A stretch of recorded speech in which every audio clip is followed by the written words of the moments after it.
SHOAP వీక్షకులకు అందరినీ అలరించిన చందమామ పత్రిక కథ అనే ఈ అద్భుత కార్యక్రమానికి స్వాగతం.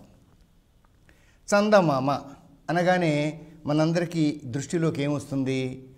ఆకాశంలో చక్కగా తెల్లగా మెలమెలా మెరిసే ఒక చంద్రబింబం గుర్తొస్తుంది. ఈ చంద్రబింబం మనకి రాత్రిపూట కనిపిస్తుంది, మనకి ఆహ్లాదాన్ని ఇస్తుంది. లక్ష్మీదేవి మనందరికీ అమ్మ అంటారు. మాతా చ లక్ష్మీదేవి పితాదేవో జనార్దన. జనార్దనుడేమో మనకు తండ్రి. అలాంటప్పుడు లక్ష్మీదేవితో బాటుగా పాల సముద్రంలో పుట్టి మనందరికీ కూడాను ఆహ్లాదాన్ని ఇచ్చే చంద్రుడు మనకి మామ అయ్యాడు. కాబట్టే మనం చందమామ అని ముద్దుగా పిలుచుకుంటున్నాం. మనకి మేనమామ వరుస అన్నమాట. భారతీయ సంప్రదాయంలో చంద్రుడికి ఇంతటి విలువైన స్థానం ఉంది. ఇప్పుడు ఇంతకీ మనం చెప్పబోయే ఈ చందమామ ఎవరు? వినీలాకాశంలో ఆ చందమామ మెరిసినట్లుగానే పత్రికా ప్రపంచం అనే ఆకాశంలో దగదగా మెరిసింది ఓ పత్రిక. దాని పేరు చందమామ. 1947 జూలై నెలలో ప్రచురణ ప్రారంభమై మార్చి 2007 వరకు కూడాను దాదాపు 60 సంవత్సరాలు పిల్లలు పెద్దలు వయసు తేడా లేకుండా అన్ని వయసుల వారిని కూడాను అలరించింది ఈ పత్రిక. ప్రతి నెల ఎప్పుడొస్తుందా అని చిన్నలు పెద్దలు కూడాను ఎదురు చూసేటట్లుగా చేసింది. ఇంతకీ ఇంతటి ఆసక్తి కలిగించేందుకు ఈ పత్రికలో ఉన్న విశేషం ఏమిటి? ఈ కథా కమామిషు కూడాను మనం ఈ ఎపిసోడ్లో చూద్దాం. గుంటూరు సమీపంలోని ఐతానగర్లో ఒక మధ్యతరగతి కుటుంబంలో 1908లో ఒక ధృవతార పుట్టింది. ఆలూరి వెంకట సుబ్బారావు అని ఆ ధృవతారకి నామకరణం చేశారు. ఆ ఆలూరి వెంకట సుబ్బారావే ఆ తర్వాత కాలంలో సినీ రంగంలోనూ పత్రికా రంగంలోనూ ఒక అద్భుతమైన విలక్షణమైన వ్యక్తిత్వాన్ని ప్రకాశింపజేశారు. బి నాగిరెడ్డి వారితో కలిసి వీరు విజయ ప్రొడక్షన్స్ అనే ఒక సంస్థని స్థాపించారు. అది మనకి ఏనాటికి కూడా మర్చిపోలేని చిత్రాలు ఉన్నాయి చూడండి. పాతాళ భైరవి, గుండమ్మ కథ, మిస్సమ్మ, షావుకారు, అప్పు చేసి పప్పుకూడు, పెళ్లి చేసి చూడు, చంద్రహారం, ఇలా అద్భుతమైన చిత్రాలన్నీ కూడాను విజయ ప్రొడక్షన్స్ వారు నిర్మించారు. చక్రపాణి గారి మనసులో సినిమా రంగంతో పాటు పత్రికా రంగానికి కూడా ఒక విశిష్టమైన స్థానం ఉంది. వారి మానస పుత్రికే ఈ చందమామ అనే పత్రిక. కథలు వినడం అన్నా చదవడం అన్నా మనందరం ఆసక్తితో నిజానికి చెవులు కోసుకుంటాం అని చెప్పేసి అంటారు. ఈ కథల్ని ఒక అద్భుతమైన రీతిలో మనందరికీ కూడా అందించాలనే తలంపు కలిగి వీరి చందమామ అనే పత్రికని ఆరంభించారు. ఇప్పుడు కథలు అనేవి కేవలం భారతదేశానికే పరిమితం కాదు కదా. ప్రపంచంలో అన్ని దేశాలకు కూడాను వారి వారి జానపదానికి సంబంధించినవి, వారి సంస్కృతికి సంబంధించినవి, వారి నమ్మకాలకు సంబంధించినవి కూడాను చాలా కథలు ఉంటూ ఉంటాయి. ఇలాంటి కథలన్నిటినీ కూడాను సేకరించి విశేషమైన రీతిలో అందరికీ అందించాలి అనే ఉద్దేశంతో స్థాపించబడింది చందమామ పత్రిక. కథలతో పాటుగా కథకి చిత్రం కూడా ఉంటే బాగుంటుంది అనే అభిప్రాయం కూడాను శ్రీ చక్రపాణి గారికి కలిగి ఆ దిశలో చందమామ పత్రికని రూపొందించారు. 1947 స్వతంత్రానికి కొంచెం ముందు అంటే జూలై నెలలో మొదటి సంచిక తయారై విడుదలయ్యింది. ఇందులో చక్కని కథలు, వాటికి అనుగుణంగా చక్కని చిత్రాలు, గేయాలు, విజ్ఞాన విషయాలు అతి సులభమైన తేలికైన భాషలో చక్కటి శైలితో చదువరులకు చాలా ఆహ్లాదం కలిగించే రీతిలో తయారైంది ఈ చందమామ పత్రిక. చందమామ పేరు ముందుగా తెలుగులో చందమామ పేరుతోనూ తమిళంలో అంబుళిమామ పేరుతో ఈ పత్రిక విడుదలైంది. 6,000 కాపీల సర్క్యులేషన్తో అన్నమాట. తరువాత ఇది ఎంతగా విస్తృతి చెందింది అంటే దాదాపు 2 లక్షల కాపీలకు పైన ఇది ముద్రించబడింది. కాలం గడుస్తున్న కొద్దీ కూడాను ఇది ఇతర భాషల్లో కూడాను ప్రచురితమైంది. ఎందుకంటే ఆలూరి వెంకట సుబ్బారావు అనబడే చక్రపాణి గారు కొంతకాలం మదనపల్లి శానిటోరియంలో టీబీ చికిత్స నిమిత్తం ఉన్న సమయంలో వారికి ఒక బెంగాలీ రచయితతో పరిచయం కావడం, తద్వారా బెంగాలీ నేర్చుకోవడం జరిగింది. వీరికి అంతకుముందే హిందీ భాషతో చక్కటి పరిచయం ఉంది. ఇంకా తర్వాత స్వయం కృషితో ఆయన చాలా భాషలు నేర్చుకున్నారు. నేర్చుకున్న తర్వాత ఆ భాషల్లో కూడాను చందమామను తీసుకువస్తే బాగుంటుంది అనే అభిప్రాయం కలిగి ఆ భాషల్లో కూడాను చందమామను ప్రచురించడం మొదలుపెట్టారు. 12 భారతీయ భాషలు, కన్నడం, హిందీ, మలయాళం, గుజరాతీ, ఇలా 12 భారతీయ భాషల్లోనూ, సింహళం, ఆంగ్లం, ఇవి కూడా కలిపి మొత్తం 14 భాషల్లో ఈ పత్రిక ప్రచురణ కావడం మొదలుపెట్టింది. విశేషం ఏమిటంటే కేవలం ఒక్క ఒరియా భాషలోనే 1,00,000 కాపీలు ఆ రోజుల్లో అమ్ముడయ్యేదట. సంపాదకీయం ఉన్న పేజీలో మనకి సంచాలకుడు చక్రపాణి అన్న పేరు మాత్రం ఉండేది. నిజానికి మనం చదివిన చందమామకి సంపాదకుడు మాత్రం శ్రీ కొడవటి కంటి కుటుంబరావు. ఈయన ప్రముఖ ఆదర్శవాద రచయిత, అంతేకాదు ఒక విప్లవవాది కూడాను. ఆలోచించండి, ఒక విప్లవవాది చేతి నుండి మన పురాణాలైన రామాయణం, మహాభారతం, శ్రీమద్భాగవతం, శివపురాణం, హనుమాన్ చరిత్ర, ఇవన్నీ కూడాను వారి చేతిలోని కలం నుండి మనకి చక్కటి చదివించగలిగే, అలాగే ఆహ్లాదపరచగలిగే, ప్రతి నెల కూడాను తరువాతి నెల ఎప్పుడు వస్తుందా అని ఎదురు చూసేలా చేసిన ఒక అద్భుతమైన రచయిత శ్రీ కొడవటిగంటి కుటుంబరావు గారు. వారు ఈ పత్రికకు సంపాదకత్వం నెరిపేవారు. ఇవి పత్రిక చివరిలో మనం 4 రంగుల్లో మనం ఈ సీరియల్ని దర్శించేవాళ్ళం కదా. ఇప్పుడు మనకి సాధారణంగా అందరికీ కూడాను మంత్రతంత్రాలు, మాయలు, సాహస కృత్యాలంటే మనందరికీ కూడా చాలా ఇష్టం కదా. చిన్నలేమిటి పెద్దలేమిటి అందరికీ కూడా ఇవంటే ఇష్టం.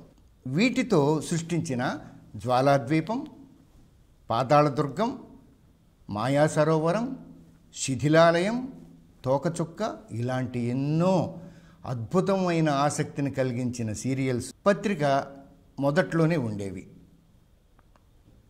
వీటి రచయిత శ్రీ దాసరి సుబ్రహ్మణ్యం గారు. ఇక ఈ రెండిటికి మధ్యలో మరో అద్భుతం ఉండేది. దాని పేరు బేతాళ కథలు.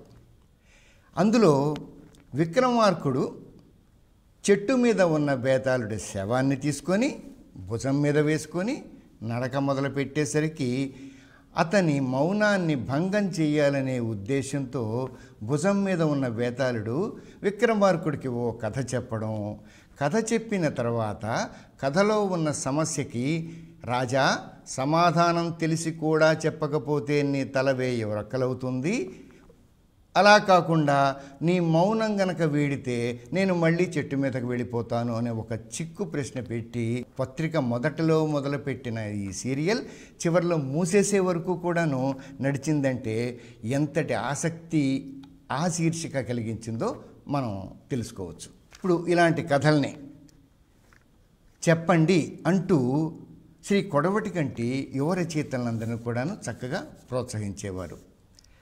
ఇలా ప్రోత్సహించబడిన రచయితలలో ప్రధానంగా జొన్నలగడ్డ రాజగోపాలరావు, రామలక్ష్మి దంపతులు. వీరు వసుంధర అనే పేరుతో కథలు రాసేవారు. అలాగే వీరి సోదరులు నారాయణమూర్తి, డాక్టర్ మార్కండేయులు, రాంబాబు, వీరు కూడాను చందమామ కథా రచయితలే.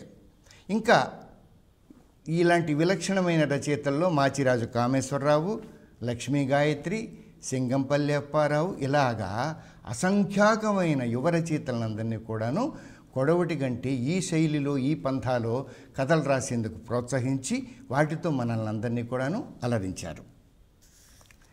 ముఖ్యంగా ఈ విక్రమార్క బేతాళ కథల్లో ఎక్కువగా రాసింది శ్రీ బూర్లే నాగేశ్వరరావు గారు. పోతే కథలన్నీ ఎలా ఉండాలి అనే దానికి కొడవటి గంటి ఒక మార్గదర్శన సూత్రాన్ని ఇచ్చారు. ఎలాగా?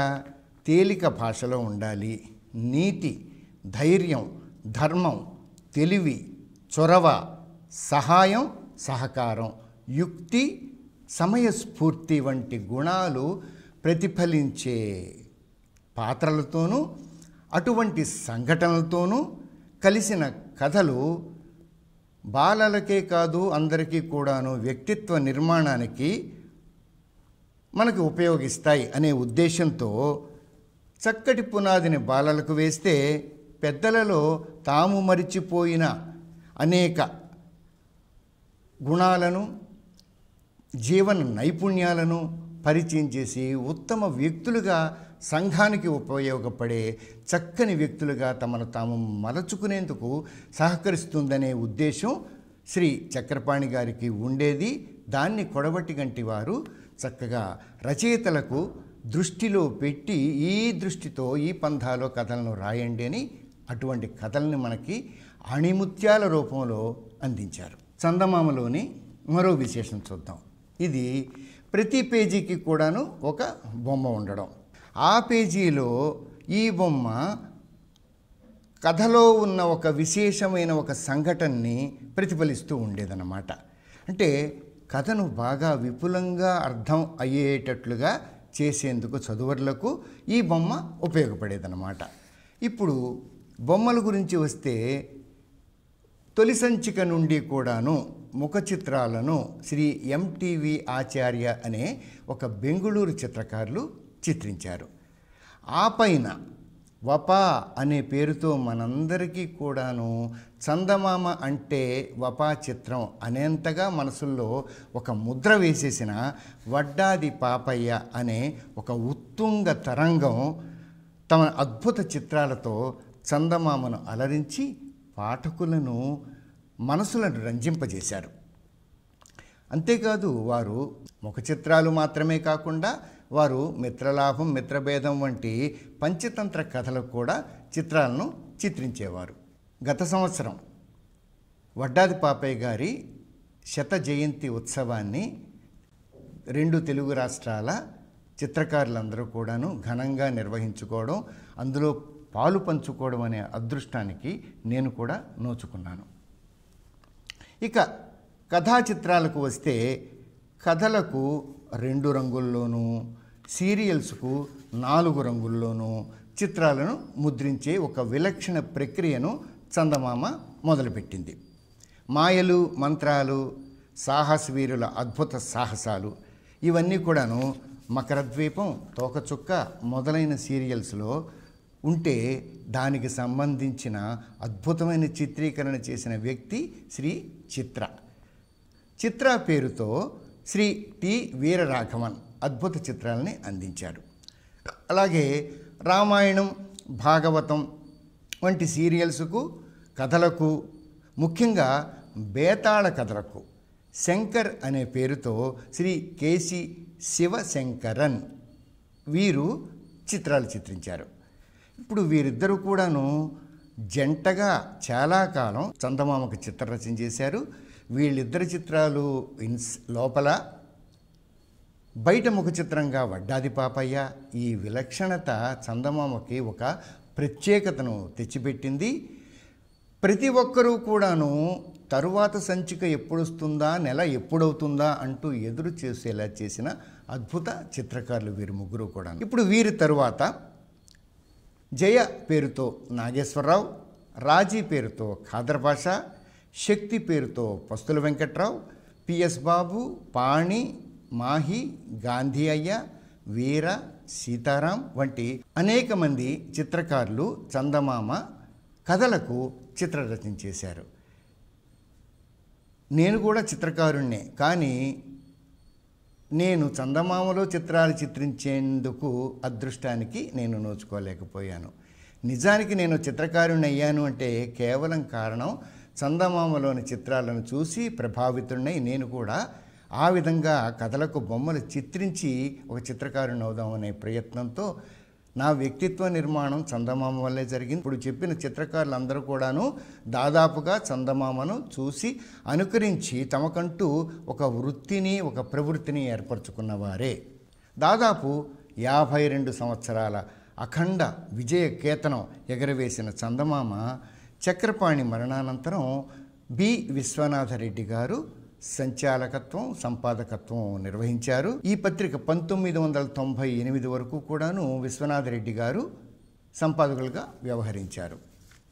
చందమామ ప్రచురణ ఆగిపోవడం అందరినీ కూడా చాలా బాధించింది. ఇంకా చందమామ రాదా, ఆ కథలను చదువుకోవడం కుదరదా, ఇలాంటి అనేక ప్రశ్నలు మనసులో ఉద్భవించి ఎంతోమంది వ్యాకులపడ్డారు, ఆందోళనకు కూడా గురయ్యారు. అలాంటి సమయంలో చందమామ జ్ఞాపకాలను సుస్థిరం చేసేందుకు ఒక అభిమాని విజయవాడకు చెందిన శ్రీ జక్కంపూడి ప్రసాద్ గారికి ఒక ఆలోచన వచ్చి ఆయన ఆయా కథా రచయితల నుండి అనుమతులను పొంది నూతన చిత్రాలతో చందమామ కథలు అనే పేరుతో చక్కటి పుస్తకాలను మనకి తీసుకొచ్చారు. ఈ పుస్తకాల్లోని విశేషం ఏమిటంటే కథలు చందమామలో ప్రచురించబడ్డవే, కానీ చిత్రాలు మాత్రం కొత్తవి. ఈ కొత్త చిత్రాలతో చక్కటి నాణ్యతా ప్రమాణాలను పాటించి ఈ పుస్తకాలను తెలుగు భాషలోనే కాకుండా ఇంగ్లీషు భాషలోనూ కన్నడ భాషలో కూడాను ముద్రించి మనందరికీ కూడాను అందుబాటులోనికి తెచ్చారు. దీనికి సంబంధించిన వివరాలు మన క్రింద ఇవ్వడం జరిగింది. మీరు ఈ పుస్తకాలు కావలసి ఉంటే కనుక వారిని సంప్రదించండి. ఇంతకు నా విషయానికి వస్తే చందమామతో నాకు నేరుగా ఏ సంబంధం లేకపోయినా చందమామ మీద ఉండే ప్రేమ చదువుకునే రోజుల నుంచి కూడాను ఏదో చదవడం ప్రారంభించిన తర్వాత మొదట చదివిన పత్రిక ఏంటంటే చందమామే. ఆ చిత్రాలు నా మీద ఎంతగా ప్రభావం చూపించాయంటే వైద్య రంగం మా కులవృత్తి. మా నాన్నగారు వైద్యులు, మా తాతగారు వైద్యులు. కానీ నేను మాత్రం వైద్య వృత్తిని స్వీకరించేందుకు సిద్ధపడక, అంటే ఎవరి దగ్గరకు వెళ్ళి నేర్చుకోవడం కూడా లేకుండా కేవలం చందమామనే గురువుగా భావించి నన్ను నేను ఒక చిత్రకారుడిగా రూపొందించుకొని ఈరోజు దేవి ప్రసాద్గా, కళారత్న దేవీజీగా మీ అందరి ముందు కూడాను చిత్రకళా రంగంలో ఒక సుస్థిర స్థానాన్ని ఏర్పరచుకున్నానంటే కేవలం అది చందమామ చలవే. అందుకని కృతజ్ఞతాపూర్వకంగా చందమామ మీద ఉన్న నా ప్రేమని ఈ ఎపిసోడ్ రూపంలో మీ ముందుకు తీసుకొస్తున్నాను. మీలో కూడాను చాలామంది చందమామ అంటే అద్భుతమైన ప్రేమ కలిగి ఉన్నారని నాకు తెలుసు. మీ అందరికీ కూడాను బహుశా ఇందులో తెలిసిన విషయాలు అయ్యుండొచ్చు, తెలియని విషయాలు అయ్యుండొచ్చు. చందమామ గురించి నాకు తెలిసినంత వరకు కూడా నేను ఈ ఎపిసోడ్లో చెప్పడం జరిగింది. మీ అందరికీ కూడాను ఈ కార్యక్రమం నచ్చుతుందని చెప్పేసి భావిస్తున్నాను. సర్వే జనా సుఖినో భవంతు.